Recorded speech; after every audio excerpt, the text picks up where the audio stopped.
Tu m'as ébloui par tes mélodies, tu m'entoures d'un chant d'amour, chant de délivrance devant mes ennemis. Toutes mes craintes s'enfuient. Je ne suis plus esclave de la peur. Je suis enfant de Dieu. Je ne suis plus esclave de la peur. Je suis enfant de Dieu.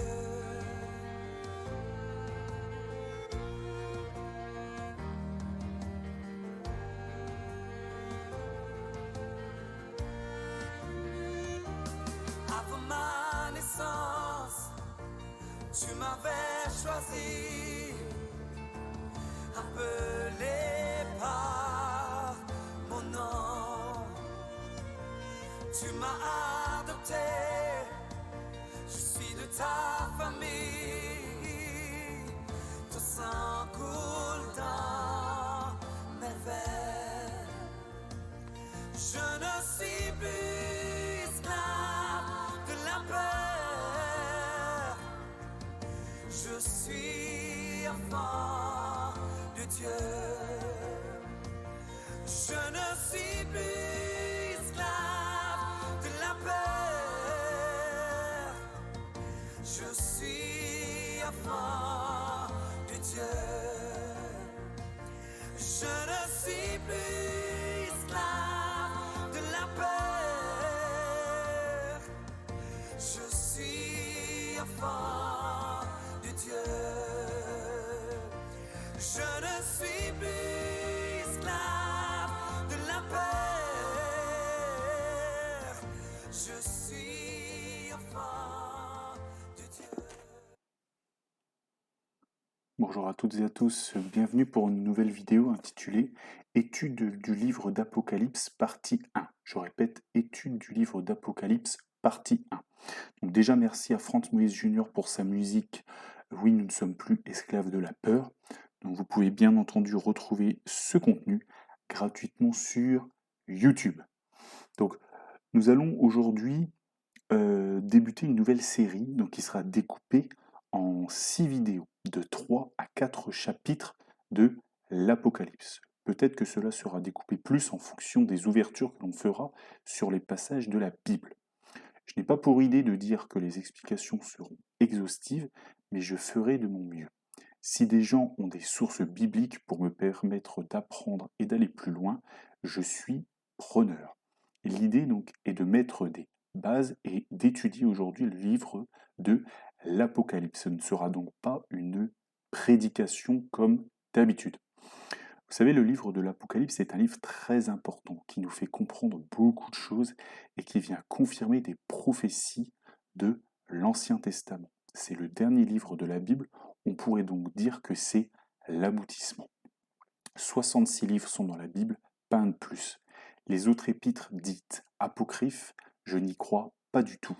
Dieu a dit dans l'évangile de Luc chapitre 21 verset 33, « Le ciel et la terre passeront, mais mes paroles ne passeront point. » Dieu veille sur le fait que sa parole, c'est-à-dire la Bible, doit être distribuée partout à travers le monde afin que les gens reçoivent l'évangile et soient sauvés. Dieu ne permettra jamais à la parole d'être enchaînée ou bridée. Et c'est bien ce qui arrive si des épîtres dits apocryphes n'auraient pas été découverts et retranscrits dans la Bible. Je pense donc que cela n'est pas possible. Dieu ne permettra jamais cela. Si Dieu ne veillait pas sur sa parole, il y a bien longtemps que le diable l'aurait fait disparaître pour que personne ne soit sauvé. C'est la première chose que le diable aurait faite. Donc on va lire le chapitre 1 de l'Apocalypse. Donc Apocalypse qui signifie révélation. Alors on commence par le Apocalypse chapitre 1.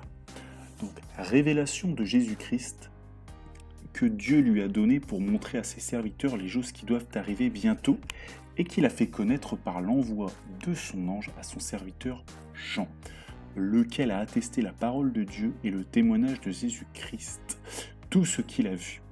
Heureux celui qui lit et ceux qui entendent les paroles de la prophétie et qui gardent les choses qui y sont écrites, car le temps est proche.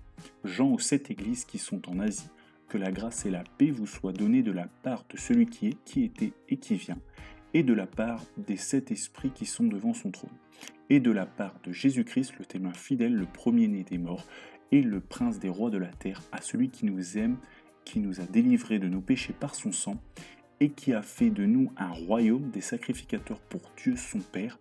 À lui soit la gloire et la puissance au siècle des siècles. Amen.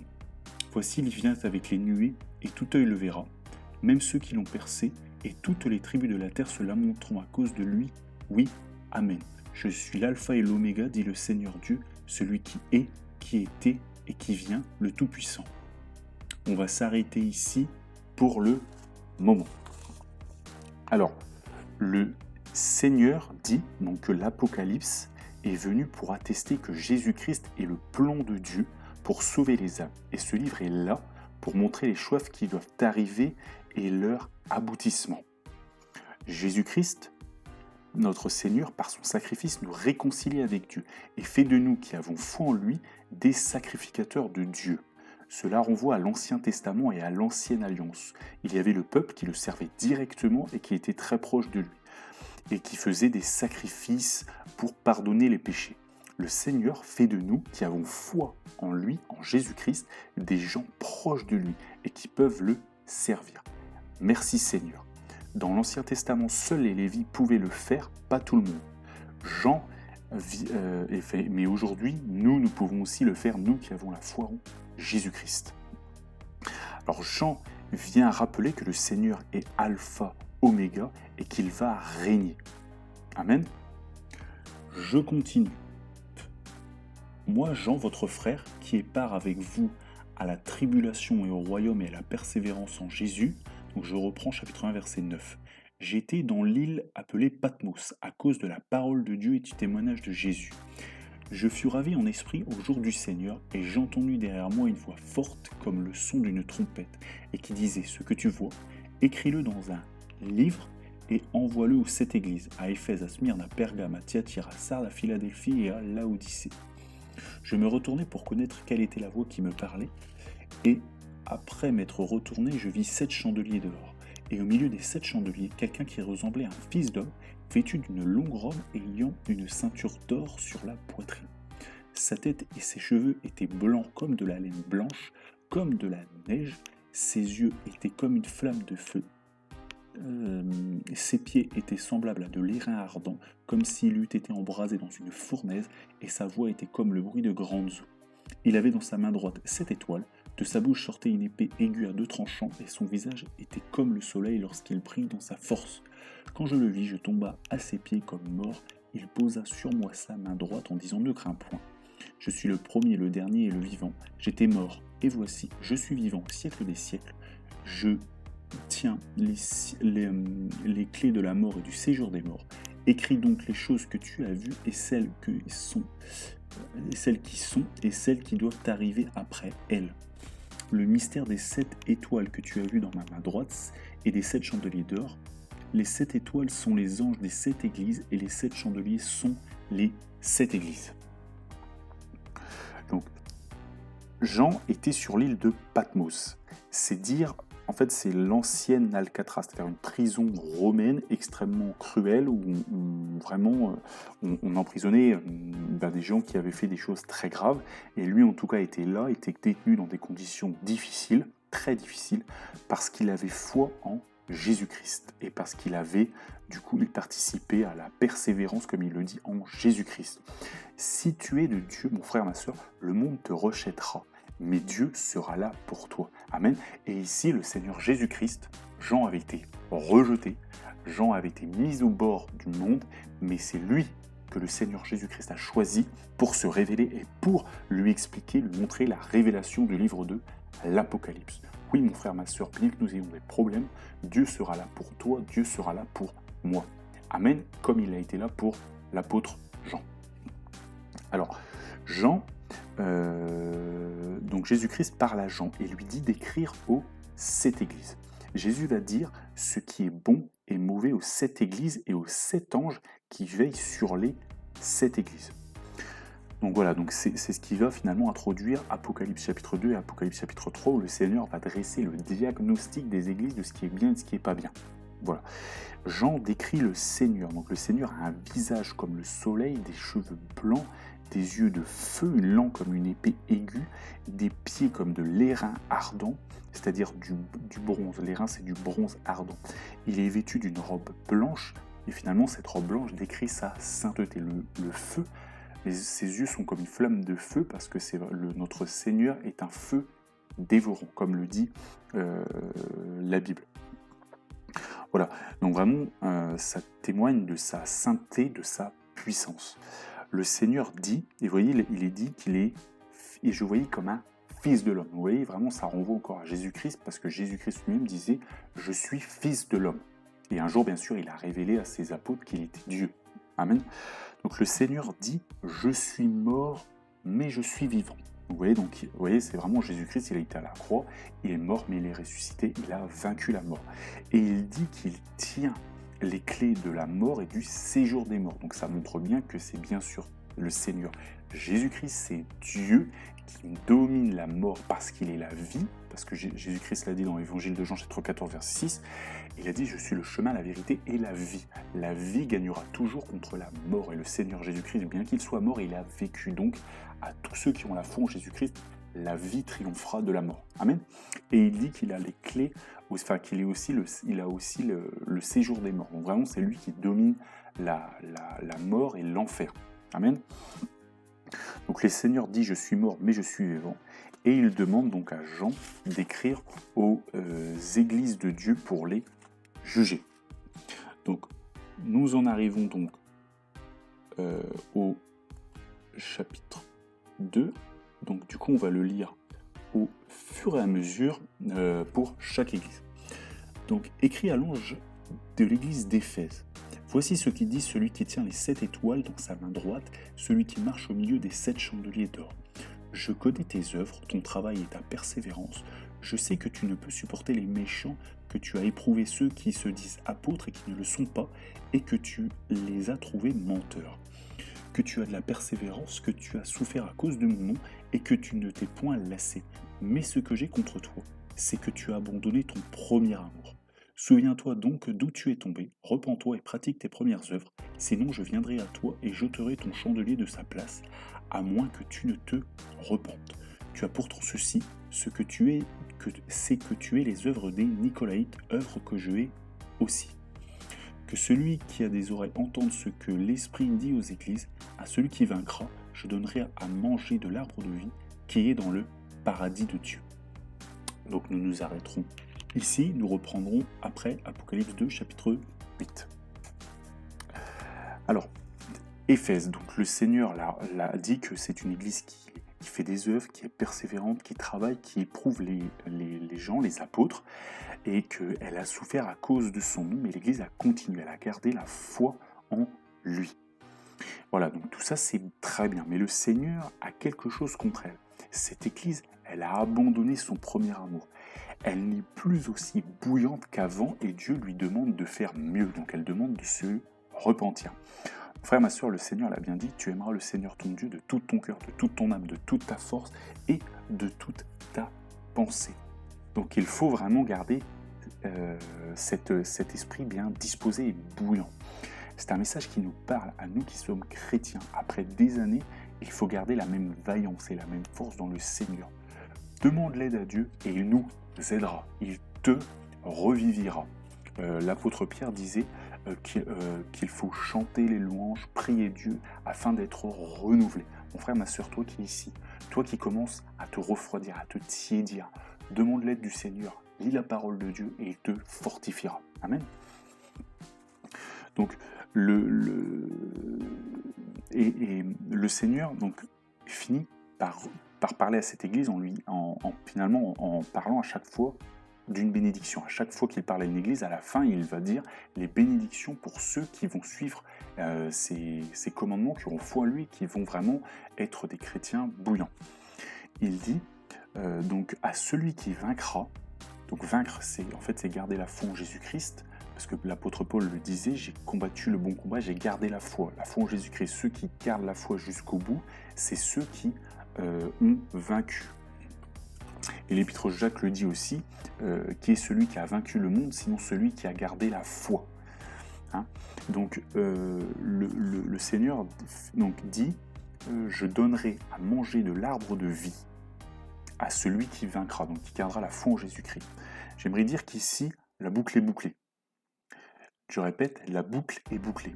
Dieu avait dans le jardin d'Éden beaucoup d'arbres, mais il y en avait 2 en particulier au milieu du jardin. Donc on le voit dans le chapitre 2 de Genèse. Il y avait l'arbre de la vie et il y avait l'arbre de la connaissance du bien et du mal. Dieu avait donné un seul ordre, ne pas manger de l'arbre de la connaissance du bien et du mal. Donc le serpent est venu, le serpent a séduit Ève, et Adam a aussi mangé du fruit, donc ils ont désobéi, ils ont péché. Hein, donc ils ont mangé de cet arbre, et donc du coup a été introduit le péché. Et le père du péché, c'est le diable, puisque c'est le diable qui a inspiré, bien sûr, le péché. Donc Dieu n'avait à l'époque pas interdit de manger de l'arbre de la vie éternelle, donc l'arbre de vie. Il avait juste interdit de manger de l'arbre du bien et du mal. Et c'est pour ça qu'ils l'ont en fait mangé, pour introduire le péché. Donc Dieu à l'époque n'avait pas interdit donc de manger de l'arbre de la vie éternelle.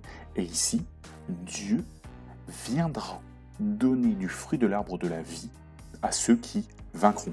Et ils auront donc la vie éternelle. Amen. Donc vous voyez vraiment ici cet arbre qui était là dès l'origine, finalement cet arbre de vie, ce fruit sera donné aux gens qui ont la foi en Jésus-Christ, aux enfants de Dieu. C'est pour cela que je dis que finalement la boucle est bouclée. L'arbre était là au départ et il sera là à la fin. Amen. Donc le Seigneur va ensuite parler à l'église de Smyrne. Donc je reprends au chapitre 8. Écrit à l'ange de l'église de Smyrne. Voici ce que dit le premier et le dernier, celui qui était mort et qui est revenu à la vie. Je connais ta tribulation et ta pauvreté, bien que tu sois riche, et les calomnies de la part de ceux qui se disent juifs et ne le sont pas, mais qui sont une synagogue de Satan. Ne crains pas ce que tu vas souffrir, voici le diable jettera quelques-uns de vous en prison, afin que vous soyez éprouvés et vous aurez une tribulation de 10 jours. Sois fidèle jusqu'à la mort et je te donnerai la couronne de vie. Que celui qui a des oreilles entende ce que l'Esprit dit aux églises, celui qui vaincra n'aura pas à souffrir la seconde mort. Je m'arrête ici. Nous reprendrons donc à l'Apocalypse chapitre 2 verset 12. Donc le Seigneur parle ensuite à l'église de Smyrne. Le Seigneur sait que l'église de Smyrne, donc elle est persécutée et qu'elle est pauvre matériellement. Mais il va dire qu'elle est riche. Oui, parce que spirituellement, elle est riche. Donc le Seigneur va dire que cette église va avoir une tribulation de 10 jours et sera ensuite délivrée. Dieu demande que les fidèles, donc nous qui sommes chrétiens, nous nous battions jusqu'au bout, nous gardions la foi dans les bons comme dans les mauvais jours. Et parfois c'est difficile dans les mauvais jours, mais il faut s'accrocher. Nous qui sommes chrétiens, nous savons que la mort dans le Seigneur est préférable à la vie loin du Seigneur, car c'est uniquement par grâce, au moyen de la foi en Jésus-Christ, que nous sommes sauvés. Amen. Et c'est tout ce qui compte. Et donc le Seigneur va dire, celui qui souffrira n'aura pas à souffrir la seconde mort. Vaincre, c'est garder la foi en Jésus-Christ. Et la seconde mort, c'est le feu éternel, c'est-à-dire la mort spirituelle en brûlant pour toujours loin du Seigneur dans l'enfer. Et cela, c'est terrible. Que de souffrance éternelle. Donc vraiment, rien d'y penser, vraiment on a des frissons, vraiment l'enfer est un lieu terrible. Et ce lieu a été préparé pour le diable et ses anges. Donc les démons. Donc vous voyez, celui qui vaincra n'aura pas à souffrir la seconde mort. Donc bien aimé dans le Seigneur, il faut ici que tu comprennes que oui, parfois il y a des problèmes, parfois il y a des tribulations. Le Seigneur peut autoriser le diable, comme il l'a fait dans le livre de Job, finalement, à toucher certains fidèles, à les éprouver, mais cela doit nous fortifier, doit nous, vraiment, on doit rester fort dans le Seigneur, on doit progresser, on doit garder la foi. Et le Seigneur, vous voyez, il a dit, voilà, quelque part, il a livré cette église pendant 10 jours, et au-delà de ces 10 jours, il y aura la délivrance. Mon frère, ma soeur, toi qui es ici, toi qui es dans les persécutions, toi qui es au problème, mon frère, ma soeur, sache qu'un jour, oui, un jour, et c'est certain, Dieu te délivrera, Dieu te donnera la solution, Dieu livrera entre tes mains tes ennemis. Amen. J'aimerais aussi dire, vous voyez, à chaque fois, donc, le Seigneur dit que celui qui a des oreilles entende ce que l'Esprit dit aux églises. Vous voyez, il est dit ce que l'Esprit dit aux églises. Donc vraiment, Dieu est esprit. La Bible dit que Dieu est esprit et il faut que ceux qui l'adorent en esprit et en vérité. C'est pour ça que le Seigneur Jésus-Christ, il est dit ici ce que l'Esprit dit aux églises. Vous voyez, l'Esprit, Dieu est esprit, l'Esprit c'est Dieu et l'Esprit c'est Jésus-Christ. Amen. Voilà ce qu'il faut aussi comprendre, vous voyez, vraiment, parce que l'Écriture est inspirée de Dieu. Donc tout ce qui est dit a un sens, tout ce qui est dit a du sens. Et il faut être en mesure de le comprendre, en l'étudiant vraiment en profondeur. Voilà. Donc on reprend. Donc le Seigneur va ensuite parler à l'église de Pergame. Écrit à l'ange de l'église de Pergame, voici ce que dit celui qui a l'épée aiguë à 2 tranchants. Je sais où tu demeures. Je sais que là est le trône de Satan. Tu retiens mon nom et tu n'as pas renié ma foi, même au jour d'Antipas, mon témoin fidèle, qui a été mis à mort chez vous, là où Satan a sa demeure. Mais j'ai quelque chose contre toi, c'est que tu as des gens attachés à la doctrine de Balaam, qui enseignait à Balak à mettre une pierre d'achoppement devant les fils d'Israël pour qu'ils mangeassent des viandes sacrifiées aux idoles et qu'ils se livrassent à l'impudicité. De même, toi aussi, tu as des jeunes gens attachés pareillement à la doctrine des Nicolaïtes. Repens-toi donc, sinon je viendrai à toi bientôt et je le combattrai avec l'épée de ma bouche. Que celui qui a des oreilles entende ce que l'Esprit dit aux églises. À celui qui vaincra, je donnerai de la manne cachée et je lui donnerai un caillou blanc. Et sur ce caillou blanc est écrit un nouveau, que personne ne connaît, si ce n'est celui qui le reçoit. Alléluia. Donc vous voyez, ici, hop, je retire ça. Donc le Seigneur parle à l'église de Pergame. Ils ont le nom du Seigneur et ils n'ont pas renié sa foi. Donc ça c'est très bien. Ce sont un fidèle témoin, donc Antipas, est même mort. Mais il y a un problème. Cette église a des gens attachés à la doctrine des Nicolaïtes et qui ont un esprit comme Balaam. Les Nicolaïtes, donc finalement, ce sont des personnes qui prônent le sexe hors mariage pour faire court. Voilà, pour aller de manière assez simplifiée. Alors que Dieu a institué donc le mariage et le sexe, donc dans le mariage, entre un homme et une femme. Rien d'autre. Donc il y avait des gens, donc à cette époque, qui disaient qu'avoir du sexe hors mariage, c'était de l'amour et que c'était bon et qu'il n'y avait pas de problème. Alors que nous savons que c'est un problème avec cela, que c'est un péché. C'est pour ça que le Seigneur dit de se repentir. Parce que là où il y a un problème, là où il y a un péché avec les commandements de Dieu, il faut qu'il y ait de la repentance. Amen. Donc vous voyez, donc là il y avait ce premier problème, la doctrine des Nicolaïtes. Aussi il en était question à la première église, dans l'église d'Éphèse.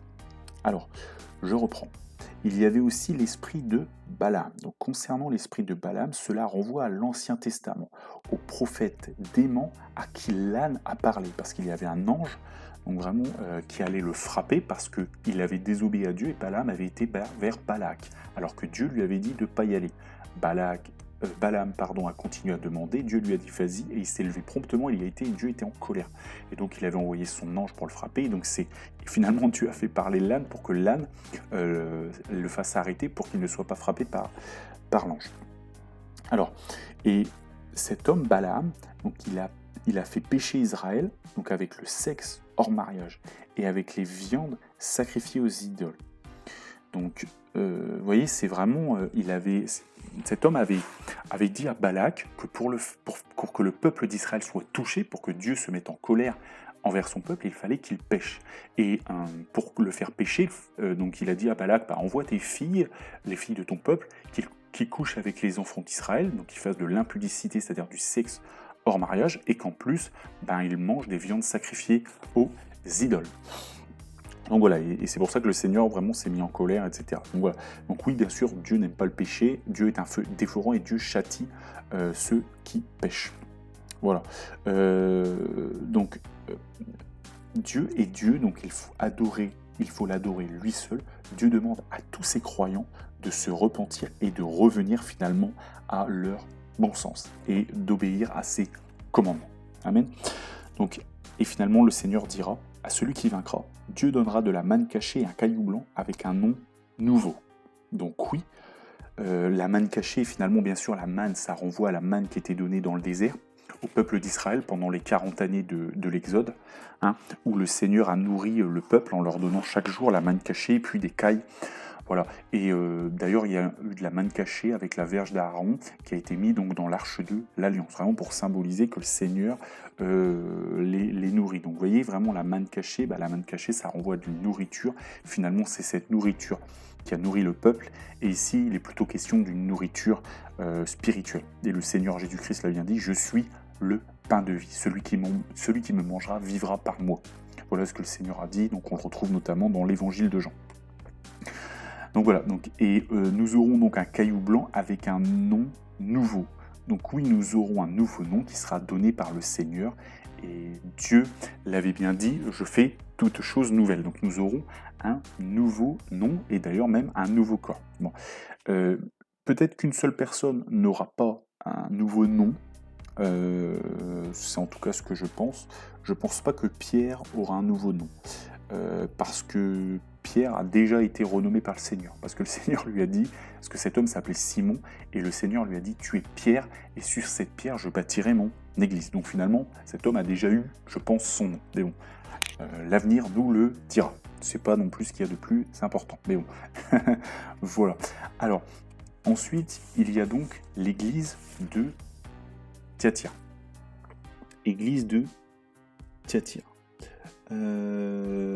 Écrit à l'ange de l'église de Thyatire, voici ce que dit le Fils de Dieu, celui qui a les yeux comme une flamme de feu et dont les pieds sont semblables à de l'airain ardent. Je connais tes œuvres, ton amour, ta foi, ton fidèle service, ta constance et les dernières œuvres plus nombreuses que les premières. Mais ce que j'ai contre toi, c'est que tu laisses la femme Jézabel, qui se dit prophétesse, enseigner et séduire mes serviteurs, pour qu'ils se livrent à l'impudicité et qu'ils mangent des viandes sacrifiées aux idoles. Je lui ai donné du temps afin qu'elle se repentit, et elle ne veut pas se repentir de son impudicité. Voici, je vais la jeter sur un lit et envoyer une grande tribulation à ceux qui commettent adultère avec elle, à moins qu'ils ne se repentent de leurs œuvres. Je ferai mourir de mort ses enfants, et toutes les églises connaîtront que je suis celui qui sonde les reins et les cœurs, et je vous rendrai à chacun selon vos œuvres. À vous, à tous les autres de Thyatire qui ne savent pas cette doctrine et qui n'ont pas connu les profondeurs de Satan, comme il les appelle, je vous dis, je ne mets pas sur vous d'autres fardeaux, seulement ce que vous avez, retenez-le jusqu'à ce que je vienne. À celui qui vaincra et qui gardera jusqu'à la fin mes œuvres, je donnerai autorité sur les nations. Il les pètera avec une verge de fer, comme on brise les vases d'argile, ainsi que moi-même j'en ai reçu le pouvoir de mon Père. Et je lui donnerai l'étoile du matin, que celui qui a des oreilles entende ce que l'Esprit dit aux églises. Voilà. Donc, cette église, elle aimait le Seigneur, elle avait la foi, un fidèle service, mais il y avait un problème. Une femme, Jézabel, qui séduisait les serviteurs de Dieu. Cette femme se disait prophétesse et elle enseignait pour qu'ils soient dans l'impudicité, c'est-à-dire l'immoralité sexuelle, donc en fait l'adultère. Le Seigneur va bien dire à ceux qui commettent adultère avec elle, parce que certains couchaient avec elle. Donc Dieu lui a donné du temps à cette femme Jézabel pour changer, pour qu'elle se repente, parce que là où il y a péché, il faut qu'il y ait repentance. Mon frère, ma soeur, ici il y a encore une leçon. Le temps nous aide, le Seigneur nous donne du temps. Et nous qui sommes ici, à la fin des temps, le Seigneur donne du temps afin que tout le monde soit sauvé, qu'il ne se perde pas un seul des enfants de Dieu qui doit avoir la foi en Jésus-Christ. On le voit bien tous les jours nous donne finalement une nouvelle opportunité de parler du Seigneur et vraiment que des gens se baptisent dans le Seigneur, qu'ils aient la foi en Jésus-Christ, quoi. Donc, voilà, fin de la parenthèse, mais cette femme ne voulait pas changer, ni ses serviteurs. Alors Dieu leur dit qu'il va leur envoyer une grande tribulation, une épreuve. Et vous savez, ça renvoie finalement à l'histoire du peuple d'Israël, c'est-à-dire que le peuple, il y a eu, vous voyez, par exemple, le temps des juges. Souvent, ils ont péché, et Dieu leur a envoyé un juge. Vraiment, ils se sont rapprochés du Seigneur, le juge les a délivrés, ils ont reconnu le Seigneur à travers le juge en disant « Oui, c'est le Seigneur qui te guide, etc. » Ils se sont repentis, ils sont revenus dans de bonnes dispositions, et à chaque fois, ils sont retournés dans de mauvaises voies.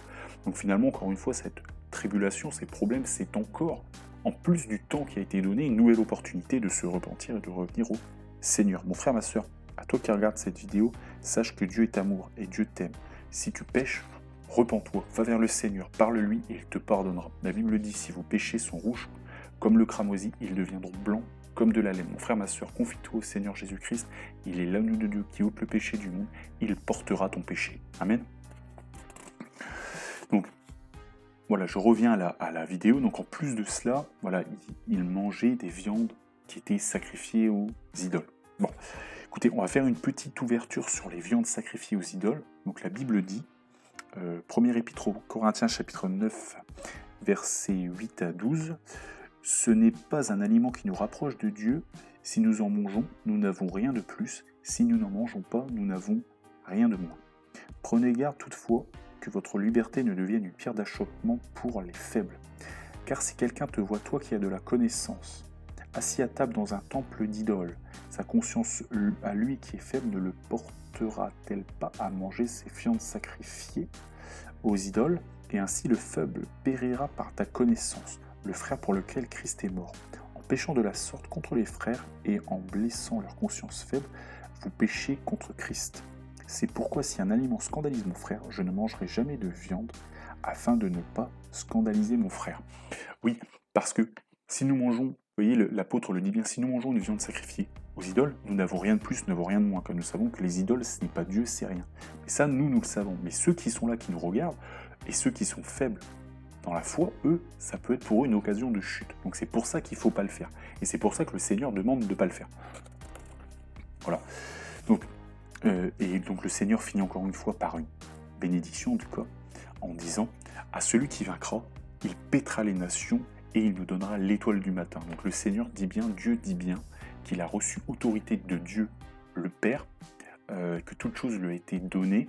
Et oui, le Seigneur a bien dit que nous serons plus que vainqueurs et nous paîtrons les nations parce que nous avons foi en Jésus-Christ. Merci Seigneur.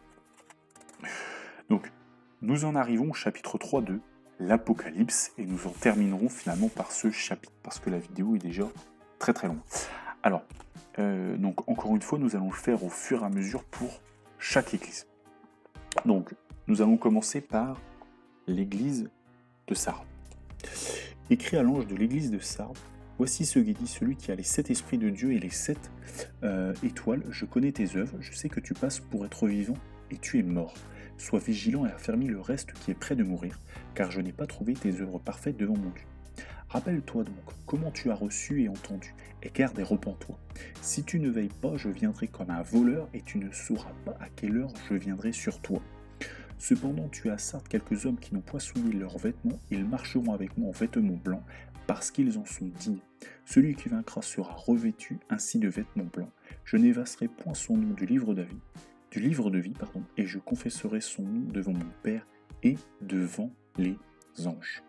Alléluia. Donc, nous allons reprendre ensuite sur la dernière partie et faire ce petit débrief. Donc, vous voyez ici, le Seigneur parle à l'église de Sardes. Il fait encore une fois le diagnostic. Donc, cette église passe pour être vivante, quoi qu'elle est morte. Sa foi est morte, même si les serviteurs sont toujours vivants dans la chair.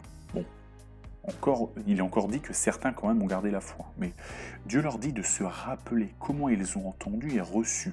Donc vraiment comment ils sont venus vers le Seigneur. Et garder ce qu'ils ont entendu. Garder la parole de Dieu. Garder la bonne nouvelle. La foi en Jésus-Christ. Il faut en rester là. Amen. Donc une partie de cette église ne s'était pas souillée avec de mauvaises doctrines. Donc le Seigneur dit à celui qui vaincra, il sera revêtu de vêtements blancs, et que le Seigneur confessera ce nom devant Dieu notre Père. Oui, nous avons un avocat auprès de notre Père, c'est notre Dieu, c'est le Seigneur Jésus-Christ qui nous confesse. Merci Seigneur.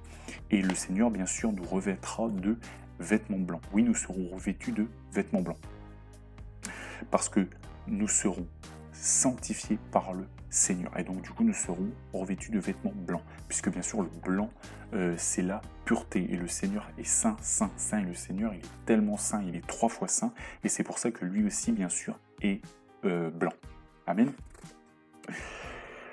Donc, nous en arrivons ensuite à l'église de... donc vraiment, faut être, finalement, ça nous parle aussi aujourd'hui il faut retenir tel que nous avons entendu, c'est-à-dire nous en tenir à notre Bible. Donc ça renvoie finalement à ce que j'ai dit en début de vidéo. Attention aux épîtres apocryphes qui peuvent finalement, encore une fois, tordre les Écritures, donner du mauvais sens et nous éloigner de Dieu. Alors qu'au final, quand nous avons foi en Jésus-Christ, il faut apprendre à le connaître de plus en plus, entrer en relation avec lui, comme un père avec son enfant, et donc aller plus loin et le connaître. Parce que Dieu a dit, le Seigneur Jésus-Christ a dit, la vie éternelle, c'est qu'ils te connaissent, toi, le seul vrai Dieu. Mon frère, ma soeur, tu connaîtras Dieu en lisant ta Bible. Amen. Donc, nous en arrivons à l'église de Philadelphie. Écrit à l'église de Philadelphie. Voici ce que dit le Saint, le véritable, celui qui a la clé de David, celui qui ouvre et personne ne fermera, celui qui ferme et personne n'ouvrira. Je connais tes œuvres, voici parce que tu as peu de puissance et que tu as gardé ma parole, et que tu n'as pas renié mon nom, j'ai mis devant toi une porte ouverte que personne ne peut fermer. Voici, je te donne de ceux de la synagogue de Satan, qui se disent juifs et ne le sont pas, mais qui mentent. Voici, je les ferai venir se prosterner à tes pieds et connaître que je t'ai aimé. Parce que tu as gardé la parole de la persévérance en moi, je te garderai aussi à l'heure de la tentation qui va venir sur le monde entier pour éprouver les habitants de la terre. Je viens bientôt, retiens ce que tu as, afin que personne ne prenne ta couronne. Celui qui vaincra, je ferai de lui une colonne dans le temple de mon Dieu, et il n'en sortira plus. J'écrirai sur lui le nom de mon Dieu, et le nom de la ville de mon Dieu, de la nouvelle Jérusalem qui descend du ciel d'auprès de mon Dieu, et mon nom nouveau. Que celui qui a des oreilles entende ce que l'Esprit dit aux églises. Donc encore une fois, cette expression, ce que l'Esprit dit aux églises. Dieu est Esprit. Amen. Donc cette église, elle est fidèle à la parole du Seigneur. Ah, quelle belle église, quel bel incendie. Le Seigneur donc rappelle au passage qu'il s'est incarné dans la lignée de son serviteur David. Vous voyez, parce que le Seigneur, quand il se décrit, il dit « celui qui a la clé de David ».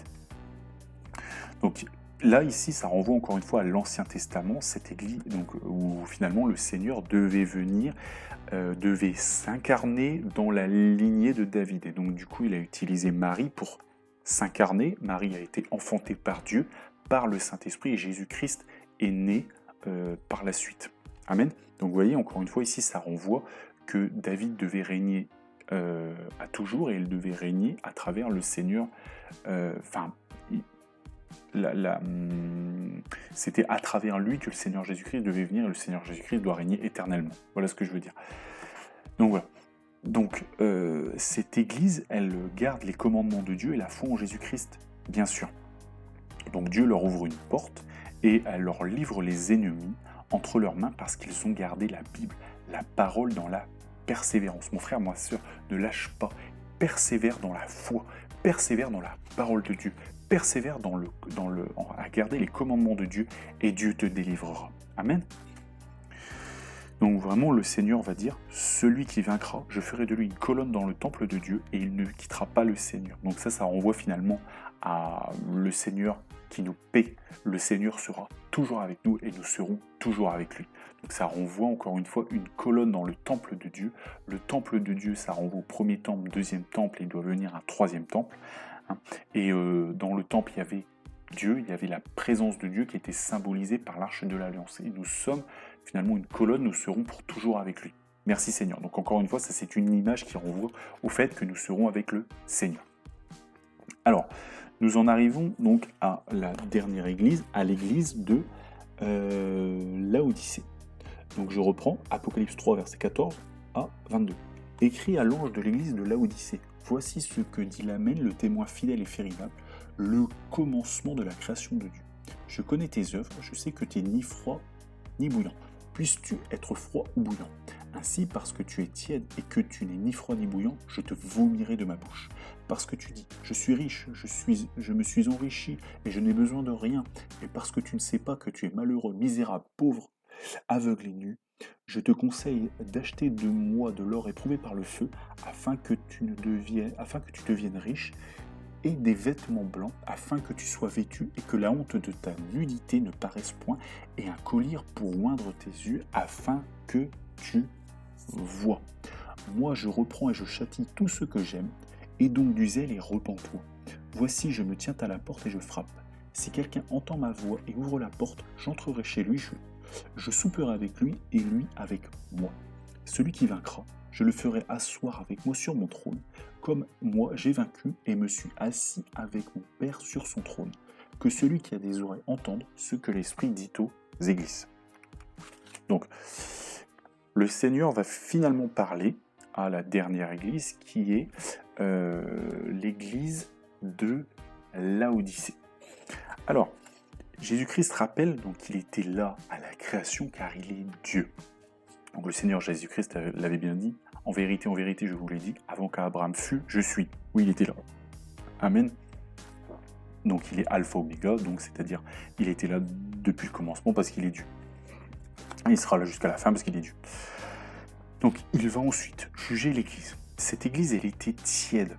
Elle n'était pas froide dans la foi en Jésus-Christ, elle n'était pas bouillante dans la foi en Jésus-Christ, mais elle était tiède. Et le Seigneur leur dira finalement d'être froid ou bouillant, mais pas tiède.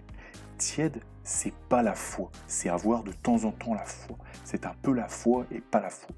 Donc comme ils sont tièdes, Dieu va les vomir de sa bouche. Et c'est terrible, les vomir. Vraiment, c'est une image terrible. C'est vraiment donc il faut, c'est vraiment un avertissement. Il faut être bouillant. Donc l'Église avait aussi un autre problème. L'Église, cette fois-ci, elle n'était pas pauvre comme l'autre Église, elle était riche matériellement. Pour ça, il n'y avait pas de problème. Mais le souci, c'est qu'elle se reposait sur cette richesse. Et donc, du coup, spirituellement, elle se confiait dans son or et elle ne se confiait pas dans le Seigneur. Donc, spirituellement, dans la foi en Jésus-Christ, elle était petite. Et la Bible dit que sans la foi, il est impossible d'être agréable au Seigneur. C'est la foi que le Seigneur demande. Et donc, eux, ils n'avaient pas foi, ils se reposaient sur leur argent, sur leur or. Ils disaient, bah voilà, je suis bien, etc. Et ils se confiaient dans leur richesse. Et ça, c'était vraiment une erreur. Et le Seigneur leur a dit, ce que vous faites là n'est pas bon. Amen.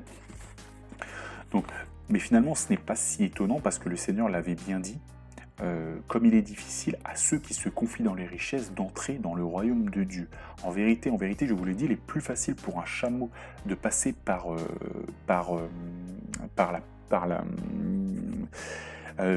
les mots me viennent plus, mais il est plus facile à un chameau de passer par le trou d'une serrure voilà, enfin, une image pour dire finalement que ceux qui se confient dans les richesses, vraiment difficilement, ils auront du mal à entrer dans le royaume de Dieu. Amen. Parce qu'ils ne se reposent pas sur la foi en Jésus-Christ. Pourtant, c'est ça qui nous délivre et qui nous délivre de la colère par le sacrifice de la croix par notre Seigneur Jésus-Christ. Mais ils se reposaient sur les richesses. Voilà.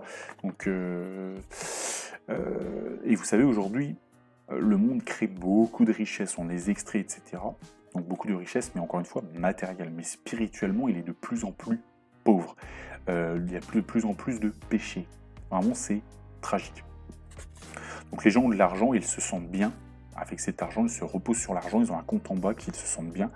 Mais spirituellement, c'est pauvre. Voilà. Et vraiment, le Seigneur juge l'église de Laodicée et dit qu'elle est pauvre, aveugle, nue, misérable. Vraiment, c'est pauvre aveugle, nu, misérable. Vous voyez vraiment l'état, c'est vraiment un état pitoyable. Donc voilà, et ça nous renvoie encore une fois à l'épître à Timothée qui nous dit que les gens dans les derniers jours seront égoïstes, amis de l'argent. Vous voyez vraiment amis de l'argent. Et les gens deviennent amis de l'argent parce qu'il y a aussi beaucoup d'argent. Voilà. Donc, mon frère, ma soeur, tous ces avertissements au fond sont de l'amour. Et Dieu le dit bien, il dit qu'il reprend et qu'il châtie tous ceux qui l'aiment. Aimer les gens, c'est leur dire quand ça ne va pas également pour leur salut. C'est essayer pour qu'ils se repentent. Amen. Bon, on va s'arrêter donc aujourd'hui sur cela. Donc on reprendra la deuxième partie un peu plus tard, à partir donc du chapitre 4. Donc ce début montre que le Seigneur reprend cette église et les exhorte à rester dans la foi en Jésus-Christ, vraiment dans la doctrine qui a été donnée, et à être pur et sans tache. Donc c'est important pour une église de connaître cela, donc pour se régler, s'il doit y avoir réglage, et pour progresser finalement spirituellement. Voilà. Donc que Dieu vous bénisse dans le nom de Jésus, et que toute la gloire lui revienne.